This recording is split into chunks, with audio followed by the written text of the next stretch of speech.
Assalamu alaikum bandiraɓe hettiyankoɓe yeɓiyankoɓe Ayaw Pindi TV bisimilla moniru ɓindu jayndeli moɗon weltare min dañata kala saaha huccidde e moon noon kadi min dañiri weltare oɗo subaka talata hande koyɗon tan yo Allah waɗanen jaam goto foof salminama inde ko noon manama e jettoɗe serenɓe min jittake e laal gotol calminama juura berta juuɗe ñaga duwaw yoppay Sénégal e aduna o foof hawɗo mburo saw kolluɗen caggal jaam juumo e nder leydi meɗen Sénégal e aduna o foof yeɓiyankoɓe hettiyankoɓe jokke wadde abonné ya Pindi TV mi haalani moon wimon mi foftata ko sona en jetti au moins 100 abonné 100 abonné tan ɗum kam heewani 100 000 abonné ɗum ɗon heewani wadde noon 100 000 oɗon ko ɗum min cohli yettade oɗo saaha somin jettima ɗon noon min paya 200 000 après 300 000 wadde noon jokke golle accéléré la cadence ko ɗon ndeweten tigui garane jayndeli meɗen ko ɓuuri tengtude hande ina jeeya e DGE woni direction générale des élections ɗo e nder leydi meɗen Sénégal kamɓe noon oɗo saaha ɓe mbi tan koko ɓe saliɓe ko faytane ko yeewi nattini kayitaji mum ko goɗɗum kadi nani hen gardiɗo leydi ndi wi kay ko jahowo toon to diwan mo Russie e Ukraine gam tan yaade toon koyɗe jaam caggal ɗum ne goɗɗum e goɗɗum e banggal dawrugol nani hen ha tengti agresseur uji kalannoɗen hanki gueɗe moɓe nane nder jayndeli ɗi en batta sona udditirde jayde las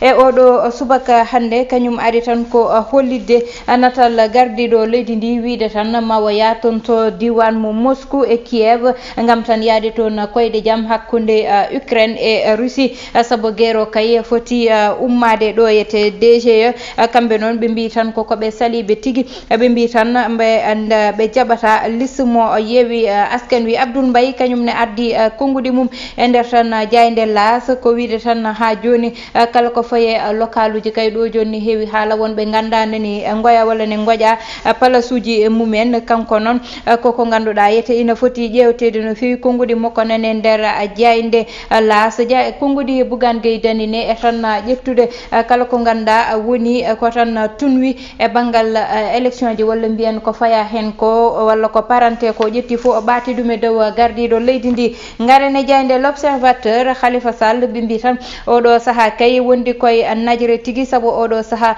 ama wonde caɗele to banggal politique to oɗo tolna ɗo yete ɓe mbi tan holmo oɗo biyeteɗo Saliou Sarr kanko oɗo saaha tan kanko tottoyno liste yeewi askan wi kono noon o wi ko wayni kay o waɗani ɗum kanko Déthié Fall ko kanko waɗi caché dossier ji foof te ko kanko nawi kadi waɗoyde tan tottoyde ɗiɗon kayitaji to DGE kamɓe koɓe tan dusnoɓe Déthié Fall te noon ko way noon maɓe mbawi ɗum ƴewtade eko fayi e tan caméraji surveillance gonɗi toon e galle oɗon biyeteɗo DGE soɓe ƴeewi maɓe gandu ko woni gonga ko ɓe mbi Ama Baldé kay e tan Lac de Guiers 2 kamɓe noon so tawi ko bandiragal wonno e hakkude mabɓe ɓe ceeki ɗum kay ɓe mbaɗi ɗum tekke ɗiɗi ɗum ɗon noon ɓe mbi tan oɗo saaha ko banggal koppareje ɓe ɓuuri daranade woni tan wiide combat hakkude mabɓe ne wawi wonde tigui e caggal nde ganda noon kamɓe ɓe mbino ko ɓe cippirta saabi ɗum ko ƴiƴam kono ko way noon ɓe momti ɗum ha laaɓi ceer naggaɓe walla fawaɓe juuɗe woni tan ɓe ganda mbatno boneji faade scooter uji ɗum ɗon noon ɓe woni hen e mabɓe pawama juuɗe garane jayde Sud Quotidien e oɗo subaka ari tan wiide DGE wi ko ñett sali wiide ma hepp tan ɗum ko ganda ko kañum woni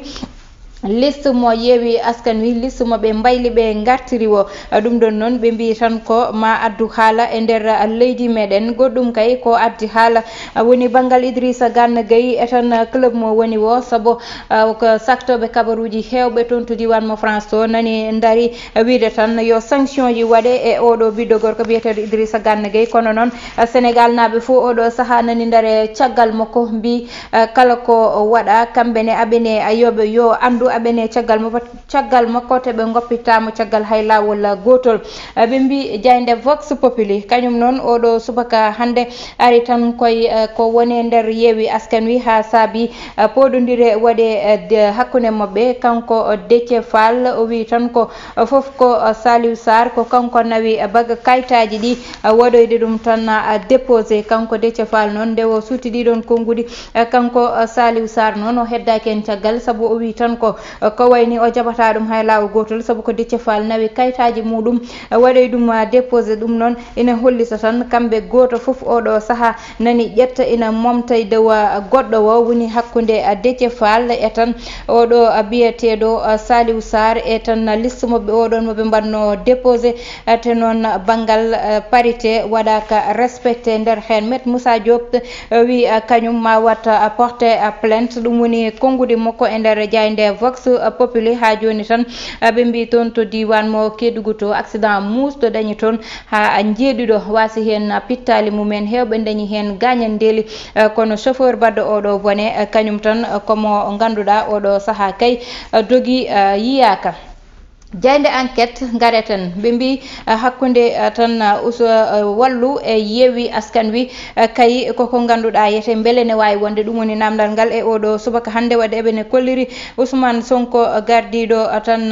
Yewwi e tan gonɗo chef wallu woni Maître Abdoulaye Wade natemoɓe kollira ɗo yeteɓe mbayno najɓini ɗum noon ɓe mbi tan ɓeɗo ɗiɗo beele ne mbawi yadude namdal nane nder jayde enquête ha joni tan ɓe mbi Yewwi Askan Wi oɗo saaha jogori tan ko wasde jeeyede sungoji ɗo e nder Dakar e ɗum noon ɓe mbi DGE kamɓe koɓe saliɓe ha woni hebde tan goɗɗo walla mbiyen liste goɗɗo manke mo ganda fawama e juuɗe mabɓe ɓe mbi to diwan mo Mali toon noon ko coup d'état jogorno dañde toon kono noon mataw tan Allah wisi hen ndiyam ɓuɓɗam. Garen e jayde Les Échos Ousmane Sonko kañum noon e tan OFNAC ɗum noon ko hakkude makko wonno tan e oɗo mo ganda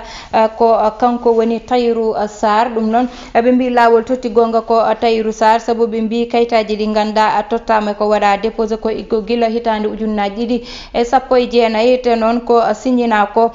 tan hitande ujunnaji ɗiɗi e nogasi goho wadde noon koko ganduɗa ɗiɗon halluji ɗiɗi gona hay gotum ɗum ɗon noon saabi kamɓe cour d'appel ɓe ƴetti gonga ɓe totti ɗum tan e Tahirou Sarr ɗum ne ha joni ɓe gara tan e hakkude Déthié Fall e tan Saliou Sarr ɓe mbi Déthié Fall nana tan ɓuura yete nannude Saliou Sarr kono Saliou Sarr noon jaɓani ko wayni saabu Déthié Fall wi tan ko kala ko ganda dañi hen woni erreur ko way noon ko kanko Déthié Fall tigui addi ko way noon ɓe mbi police mo Grand Yoff fawi yimɓe jeenayo juuɗe ɗum noon ko tan ɓe ganduɗa ko waɗannoɓe agression ji kolliteɗi e internet o ɗeɗo balɗe e ɗum noon hakkude Komba Bayma Dione e tan Zarko nde gasno ko nden ɗiɗo agression ji dañno ɗum noon yimɓe jeenayo oɗo saaha pawama taw juuɗe. Gareni jayde quotidien Le Quotidien ɓe mbi Sonko nane hakkude mum e lawol nani dari mo huccite juge suprême o ɗum noon saabi ɗum ko préfet nanni recours toon to diwan mo Ziguinchor to yete gam tan ko ganduɗa o waɗi ɗum ma itte ha laaɓa walla ƴewte ko waɗi ko noon woni laaɓi ɗi ganduɗa o ƴetti totti ɗum indeli Sénégal naaɓe e ko way noon ɗum ko toon to diwan mo Ziguinchor to woodi ɗum noon préfet o dari sali ɗum wi tan yahate lawol hakkude mabɓe e lawol noon nanɗon ma lawol ƴewno waddi hen ɓe mbi gardiɗo leydi ndi président Macky Sall ma ya toon to diwan mo Russie e Ukraine gam yaade toon koyde jaam ɗum woni konguɗi ganda nene jayde quotidien Le Quotidien. Gareni jayde Libération ɓe mbi kay analyse uji baɗaɗi ɗi holliri tan ko gonga tigui ɗum noon hakkude ko wiyeteno hanki enquête udditama aɓena mbaɗa recherche e ko ganduɗa yuppama e nder diƴƴe Sénégal ɗo batoji kewɗi yuppi ɗum ɗon noon kamɓe ndeɓe mbaɗi ngoɗon jewkoye loskoji ɓe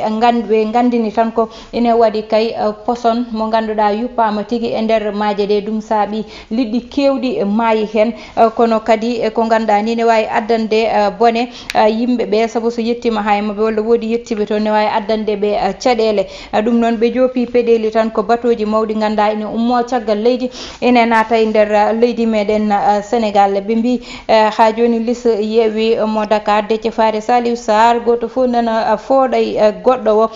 poɗodiral tigui woni hakkude mabɓe ɓe mbi mandataire mo Yewwi Saliou Sarr kanko noon o wi tan ko kala ko ganda wonno faye oɗo liste wiyede yo Pala Sambo yaltu kanko Déthié Fall wi ko kanko tigui Saliou Sarr woppi inde Pala Sambo e nder liste o ɓe mbi coordonnateur mo taxawu wi ko wona gonga ɗum noon ko tan Saliou Sarr wi wona gonga ko kanko tigui signini kayitaji makko kono kanko waɗi déposé kayitaji makko ɗiɗon kanko Maître Moussa Diop noon ɓe mbi o wi tan ko escroquerie politique tigui woni ɗon maɓe mbatta porté plainte no hannirta ni gardiɗo gëm sa bopp noon kanko oɗo saaha ko dariɗo tan ngam wiide ko saabi aɓe jiiɗi salade liste mo Benno Bokk Yakar liste mo Yewwi Askan Wi kamɓene ko way noon matak ɓe calo liste mo Benno Bokk Yakar ɗum ɗon woni konngudi makko e nder jayde Libération garene jayde stade coftal balli uddoto damal e oɗo subaka talata hande ɗum ɗon noon ɓe kolliti tan Sadio Mané ɓe mbi Golden Boy kay ma artu e stade Maris Stadium ɗum ɗon noon woni tan ko ganda ɓe mbaɗi ɗum e titone mabɓe ɓe mbi noon Sadio Mané oɗo saaha kay jeeyama e baɗɗo nannuɗo bituji tati e match goto ɗum ɗon no heptinama hen ɓe mbi noon Maître Augustin Senghor o ɓe darinoma gam badde réunion mawɗo e tan fédération sénégalaise mo football ɗum ɗon noon ɓe mbi jibinani haydara eko faye matchuji amicaux kono kadi ɓe kalani faade mayoji Sénégal ɗi ɓe mbi kay oɗo saaha dariɓe e football Sénégal woni tan sukaɓe gagne fal sukaɓe ɓeɗo ɓe ganda ko génération foot saabu ɗo joni 6e double o ɓe goni kono ɓe kolliti koye mabɓe no feewi kamɓe ɓeɗo sukaɓe fande tan e ligue 1 oɗon kodi konngudi kay uddata roɓindu jaydeli meɗen e oɗo subaka hande en mbatta tan sona arde e banggal gueɗe rendo walla mbiyen fait divers bangal gueɗe rendo noon hande arat tan eko ganda nani nder diƴƴe leydi meɗen Sénégal ne woni postonaji ganduɗa juppama hen ɗiɗon postonaji noon hande saabi ha ko wayno liɗɗi kewɗi mbasi pittali mumen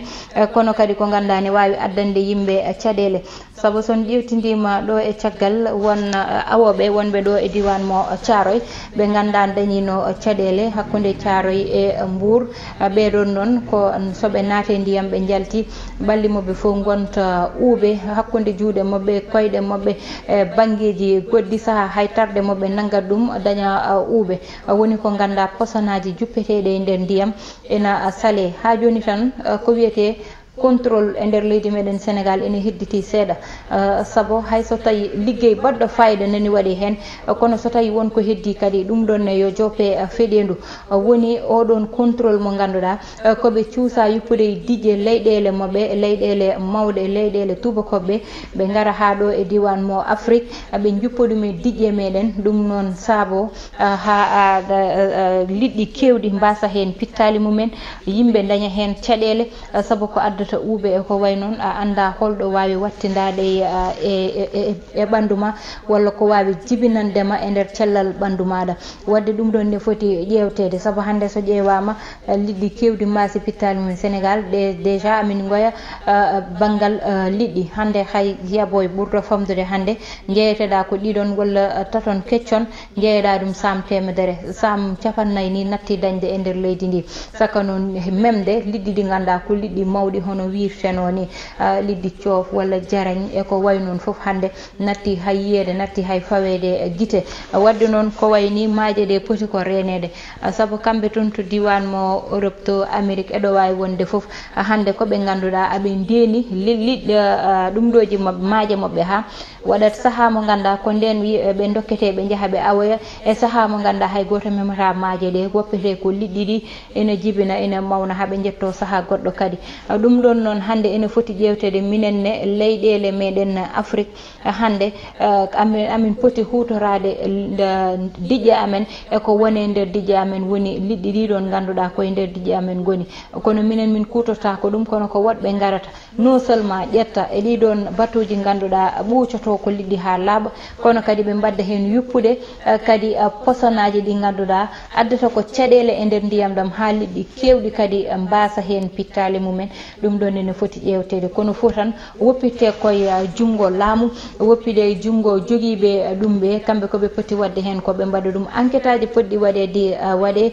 so losko waɗama ɓe gandani poti pawede hen juuɗe ɓe ma pawe juuɗe kono kadi ɓe ganduɗa kay gaddi caɗele e ɗeɗon ngal ɗon banggal ha tan ɗeɗo diƴƴe kay walla mbiyen ɗim ko ganduɗa kañum woni ɗiɗo liɗɗi mbasi pittali mumen kala ko foti fawede e dow mumen woni kuule pawe dow mumen ha ko wayni wasa ruttade dañde e nder leydi meɗen ha wasa ha wona ko ganduɗa kay koko foti iwde ɗo ha laaɓa goɗɗum ɗum woni ɓeɓe ganduɗa kamɓe goni waɗnoɓe agressé ɗum ɗon ko tan dimanche wonno walla samedi ɗo e nder leydi e wuuro lamorgo Dakar agression ji ɗiɗon hande ene hollite saabu caméra surveillance ji gollite neɗɗo tawe ha nder galle muɗum e fiyede jaasi aɓe mbi kanko oɗon joguinoɗo jaasi kiɗon o fawama jungo ɗum ɗon ne won kadi woɗɓe ɓe ganduɗa kamɓene ɓe fawama juuɗe ɗum ɗon fo ko yettere Allah e kadi jarnude police Sénégal e enquête mo ganduɗa ɓe mbaɗi ɗum ha ɓeɗo mbawi fawede juuɗe ko wayni sene daña tan il faut ko wayni sene daña walla ɓooyi jokki dañde